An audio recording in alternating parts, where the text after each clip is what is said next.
Kali kamai korong ba pe cakap bermakap hak jamit sing palai kila kandu edisi jongka East Coast Hills kong ada lu banyak keren hak jing ke bakum kali kamai ke kandu ke jukot jongka edisi ke jalan kalong ru berkerpa deki pakin wang no kap koloi ke jeng sengek kamai kapang pedang jongka edisi kandu ke dedu berpertamai no ke dor kali kenang bahasa sian bat kali kamai kinyok bat kamai no hak jalan rokoi ini ngewan nak kalian ki asosiasi ki paper ki stan ki paper di don hang ni ki presiden jongka auto mod pran auto mah nang tadon ki osion jung ki taksi ki mana ki nasmet kepada jong sorang kham kepada jong kerenca kepada jong nom song bat kum ta tat te ngi padingi don lang nak kalian jung ka all mikhalia commercial vehicle owners and drivers union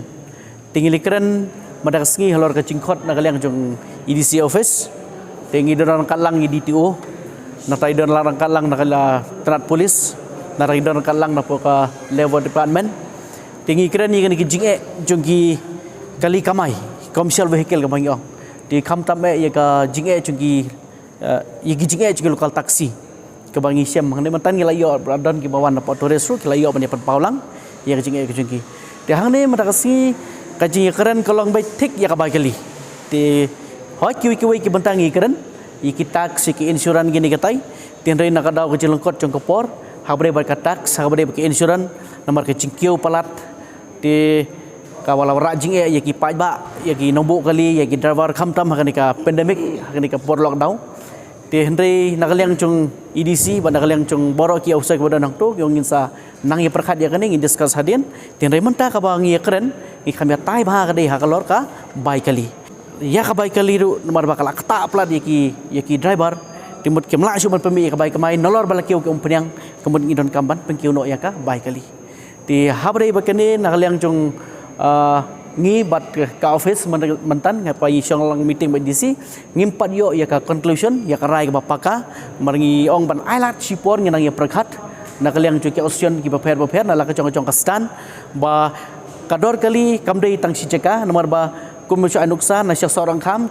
ke di benhun kot kum kodor ko jingki ke jingai komisi smith kum kanong mensong kum kerenca bar kum tarata te kemot ngintang iseng meeting biang sa sisien bad di DTO bada kanang banginyo ban walk out ki door ki hakun ukur kompanya sim kanang benhun lang marba upai baru un biang lang kanom don ki ki pai baru kanom jing ki bad hak cukup por ba kanong ra jing pada ki try kali bad ki driver hakaban penmi ya ka bai kamai go jingi ka baya hap kat kum ke pynkiew jong ki baro hakani ka por berkecuk ke bamanta te ya mata ka sngi hing impat yo ya ka rai ka bangi pala bani tho ya pi ka fix lane ka rai ka bala tikna ban implement no ban pentrikam no te let's say kini ketio ban wan te nak yang jong sarkar dak jing ya discuss lang ban ngi na ki ocean ki paper ka bangin social meeting badi DTO la shai lene kala bandai lah saya ke skill ini hak nonu kapor le skill bandai si bedru ngin saai pada ya karai ba ya kan karai pada nakaliang hi congka transport department ka sasim ya karai leng ba kacing don cong DTO rengkan pada DC di hak kan kapor pada ngin sa permanakan copai ba bat nakaliang congka office ngatrai kin snaru daga notification ka bapaka rengkat bat ko link knop ka on sam syagi derbar bat bansa boru apa ki kicing pentepai ba ka bangila menong